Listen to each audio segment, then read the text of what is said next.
بسم الله الرحمن الرحيم waxaan hadda joognaa oo aan farintan idinkaga soo dirayaa magaalada Garowe ee caasimadda dowlad goboleedka ee Puntland waxaan halkan uga dirayaa hambalyo guud ahaan muslimiinta caalamka gaar ahaan ummadda Soomaaliyeed ee ku nool wadanka gudihiisa iyo dibadiisa bisha noo dhalatay ee Ramadaan bishani waa bil barakaysan waa bishii ay tahay muslimiinta oo dhan gaar ahaan ummadda Soomaaliyeed inay iscafiyaan waa bil cibaado waxaan ilaahay ka rajaynaynaa bishan inuu noogu dhameeyo nabad iyo caafimaad sanadkiisa nagu gaarsiiyo caafimaad iyo barwaaqo waxaan ummadda Soomaaliyeed kula dardaarmayaa bishan bil barakaysan weeye in la iscaawiyo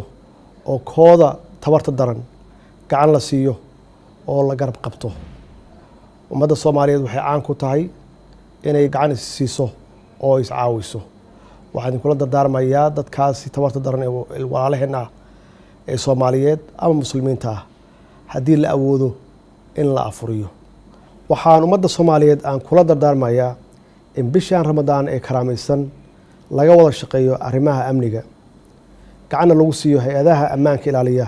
sidii waajibaadkooda u gudan lahaayeen ayna u sugi lahaayeen amniga shacabka